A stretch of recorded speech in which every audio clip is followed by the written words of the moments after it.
Septima Clark was Highlander's education director from 1956 to 1961, where she and others led the citizenship school literacy program that they had designed on Johns Island in South Carolina.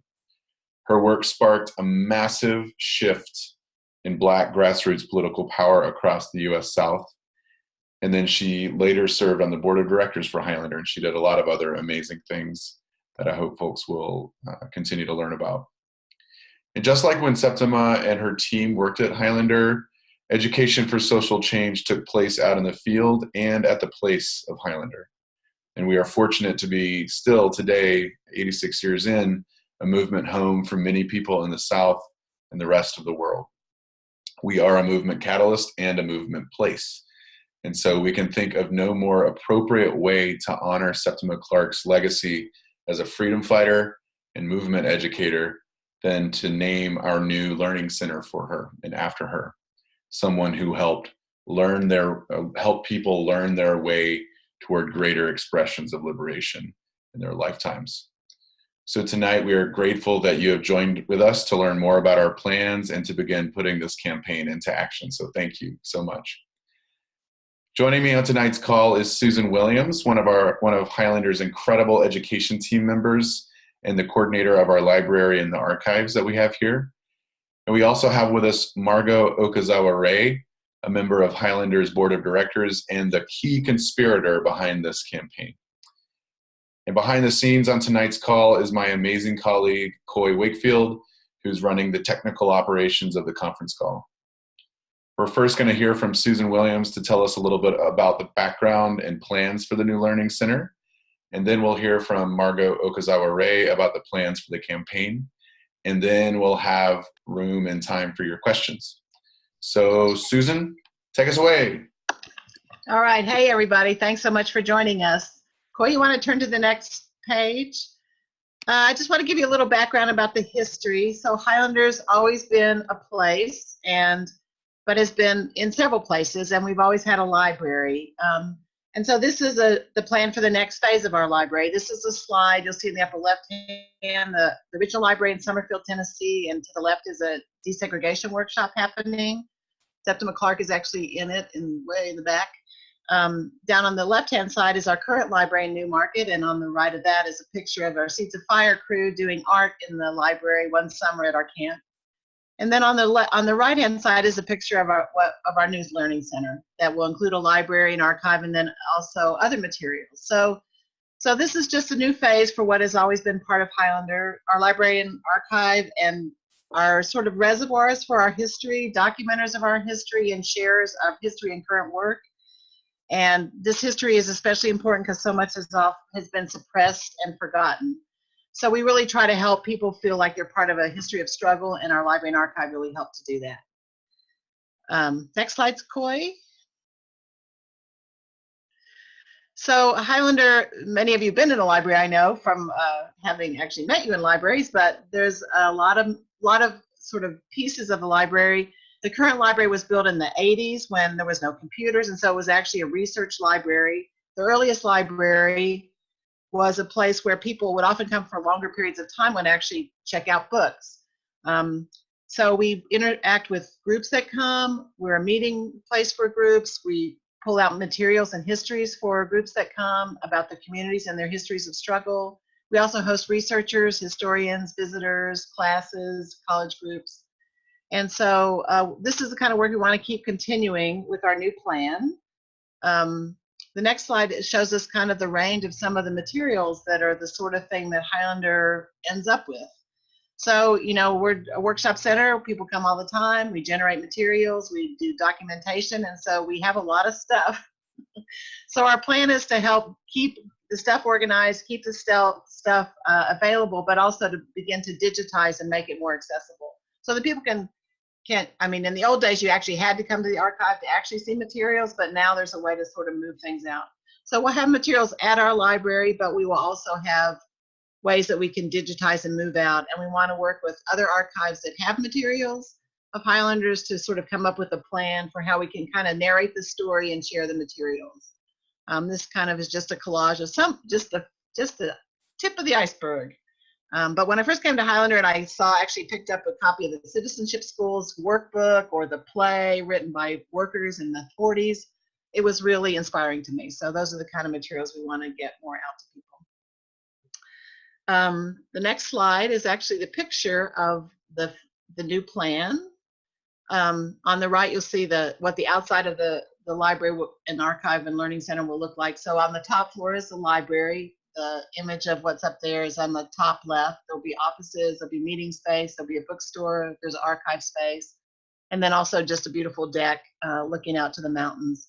And a nice addition for this plan is that on the bottom floor is going to be a big multi-use center, kind of a fellowship hall where we can do film showings, art making, have larger gatherings, do exhibits, and recreation. The new facility will be closer to the workshop center. We'll have an accessible pathway over to the workshop center, so it will be, I think, more accessible and be better able to be used by people coming to the workshop. And then also is right next to our outdoor pavilion, so provides kind of a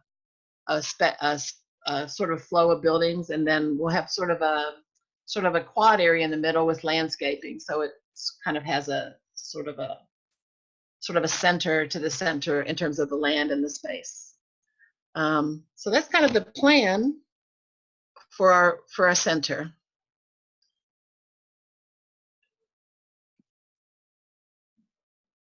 Thanks, Susan. So now we're going to hear from Margo Okazawa-Rey about the plan for the campaign.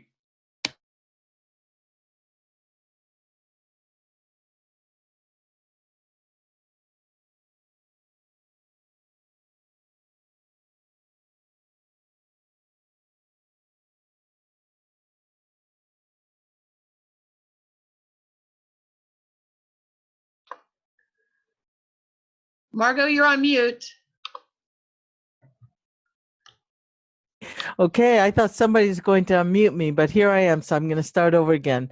Hi, everybody. Thank you all for coming. I just want to say one thing, which is why I'm getting involved in this, or why I'm deeply involved in it at this point. And, you know, as for many people of my generation, especially, but also younger ones, that if it hadn't been for the civil rights movement and folks like Septima and all the other folks who were part of the movement, I wouldn't be here as an academic, as an activist. And so part of my commitment to Highlander and to the library is a way to give back. And so I just want to share that. And, you know, you all can also think about sort of what's your individual relationships to the movements that Highlander has been a part of or has spawned, and just trying to make a kind of a heart connection to this project is what I've been able to do, luckily.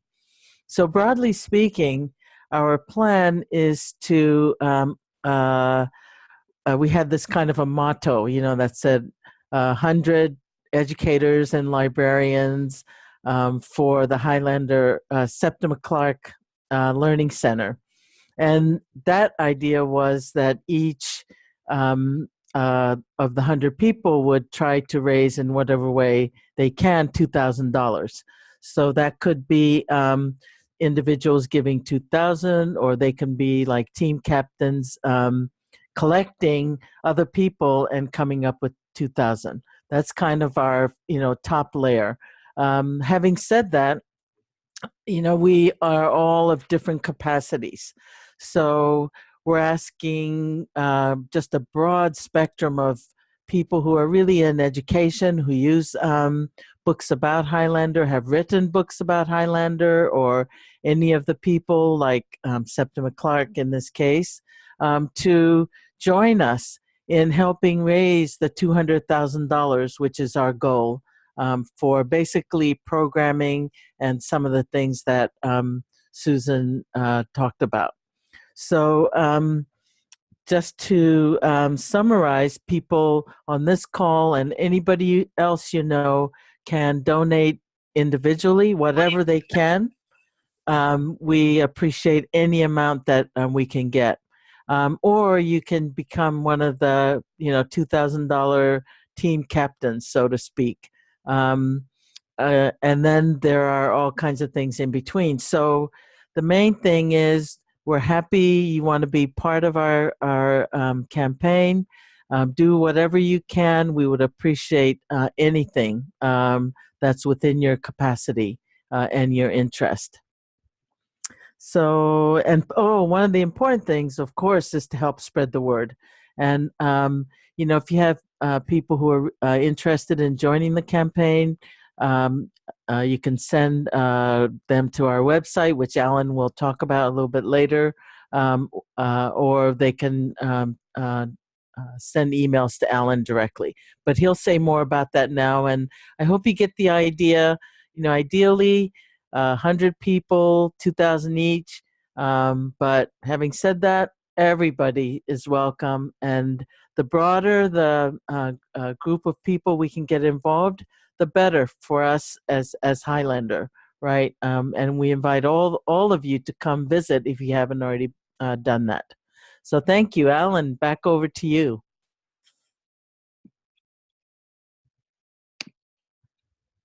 Thanks so much, Margo.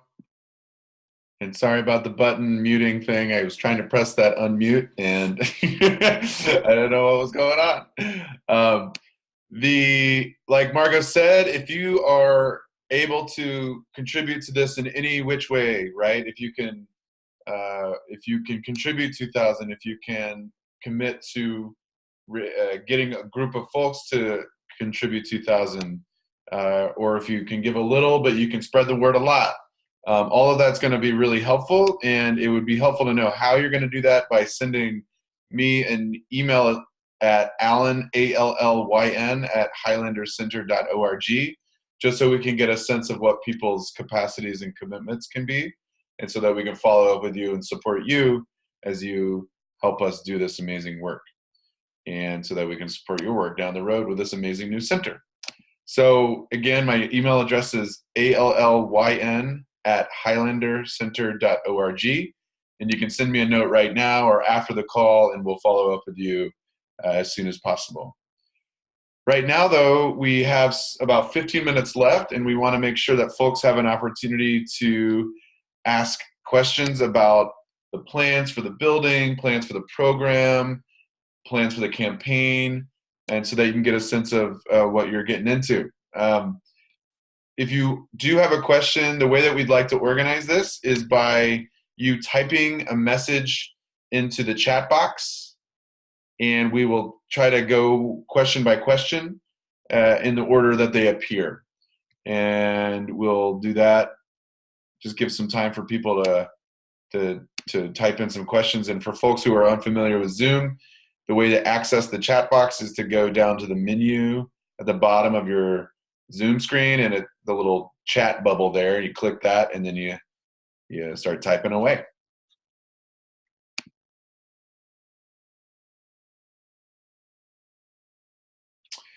So the first question that we have here is from Anna, and so thanks, Anna, for being on the call.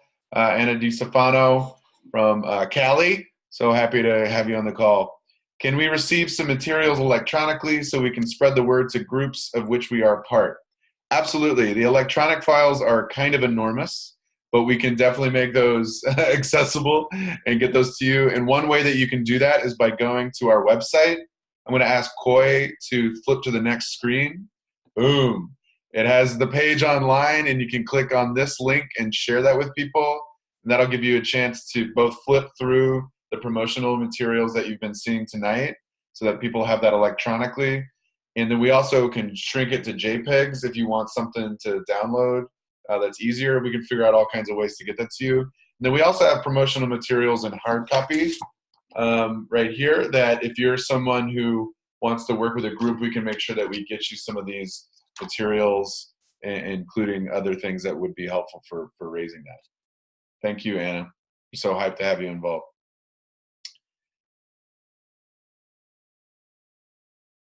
Take some time for anyone else who has a question. Koi's pasted that link into the chat box to the website where it's now live, and you can get some more information. Got a question from Kat, who, by the way, wrote the book on one of the books on Septima Clark, Freedom's Teacher. So make sure you check that book out. The timeline of the campaign. What is the timeline of the campaign? So a couple of different things to that. We have been fortunate enough to actually have raised some additional money after we printed this. And what that means is that we can start breaking ground as soon as we can get the contract signed with our contractor, the one who helped develop the plan. So we hope to break ground this spring. But this timeline of the campaign, as far as the rest, the $200,000 for this particular part of the campaign, which is to get any additional building and materials expenses, but particularly around program. We're starting it now, and we're gonna be going to the end of the year to kind of see where we're at. So we are hoping to jumpstart this tonight, and we will be following up with people based on what their capacities are. Is that answering your question, Kat? Or if you have an additional question or more nuanced question, just let me know. Cool. Thanks, Kat. So I got a question from Amy Meckler. Says, hello. Hello? Sorry. Hi. Great. It says, I work at Cornell and I'm fairly new here. I also live in Ithaca and involved with a few civic organizations. Any way to know if there are folks here accessing Highlander's resources currently? Just wondering, thinking it might be a really great way to rally some people and donations from here. I'm going to let Susan Williams maybe take that question because she's the one who interfaces most with our archives and library, and she might know folks in Ithaca, New York, or the area that are doing that right out the dome.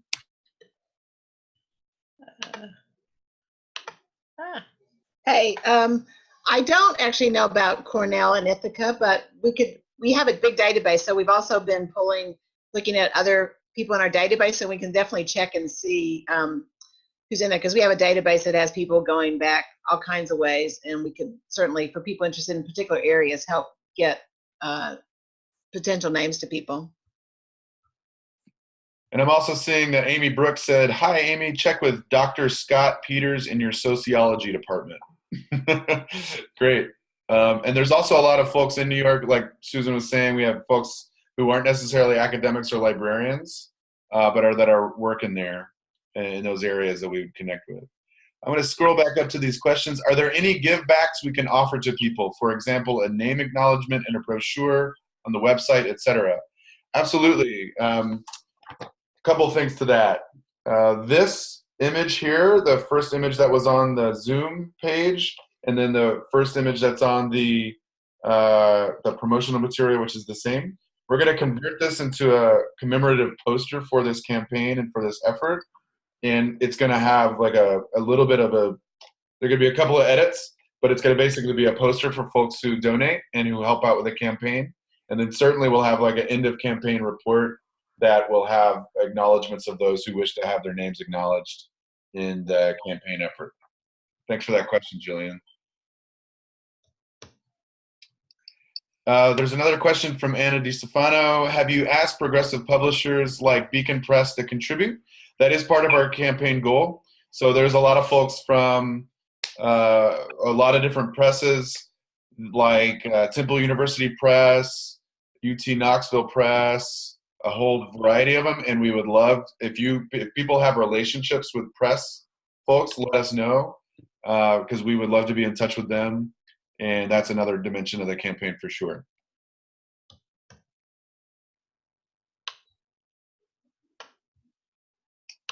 A lot of the books that we sell currently in our bookstore are published through a lot of different university presses, and so those are the folks that we're going to start with for sure.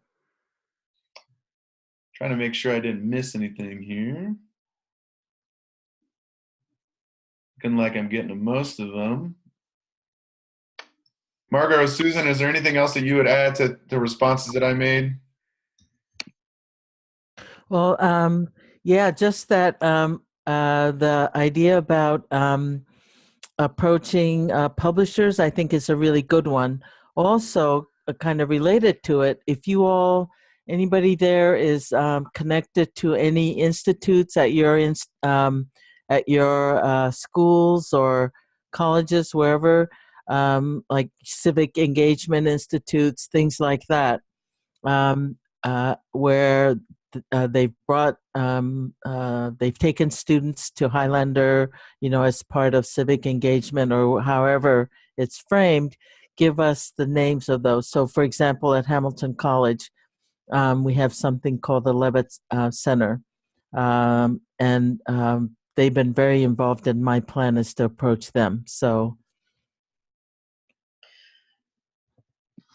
I wanted to just also say that we're gonna be talking. So one thing about Highlander's collections is that they're actually in multiple places for historical and political reasons, and also because we work with lots of people over the years. So one of the things we're also doing is going to be working with other archives and talking about how we can kind of collaborate in terms of getting materials digitized and available. And so that might want to just say for people that tell other people about Highlander, that teach people about Highlander, if you have ideas of things you'd really love to be able to show or share with people, I would love to hear from you all about your ideas for what kind of things would be great to be able to get your hands on. Mm-hmm.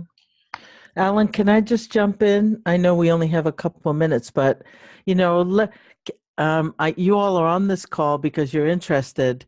Is this the message that we're sending out? Does it resonate? Would it make sense to people who aren't necessarily as close to Highlander as you all are? So any kind of feedback about that would be really helpful. You can tell the three of us are so excited, but we're trying to figure out how to get that excitement rubbed off on other people.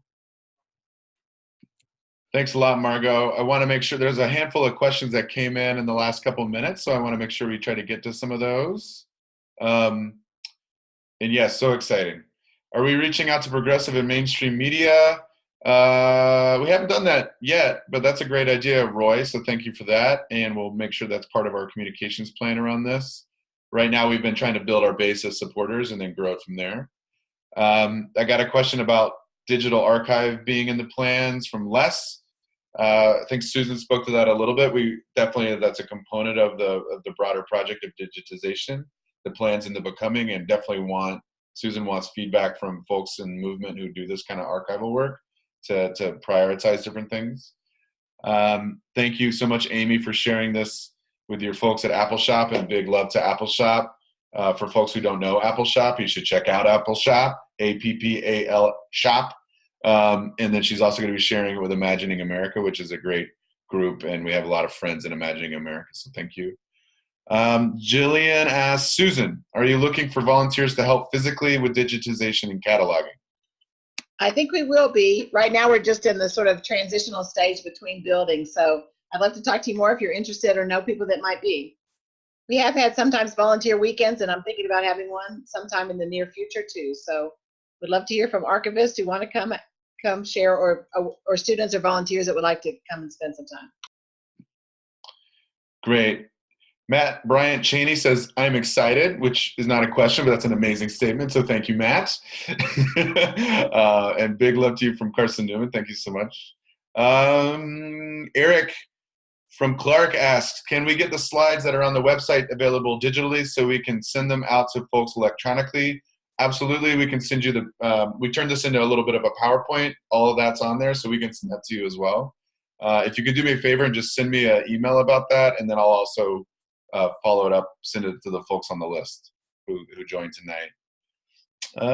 Coy, again, reminds us, if you have ideas about digitization, library archives, volunteering, etc., email Susan at highlandercenter.org.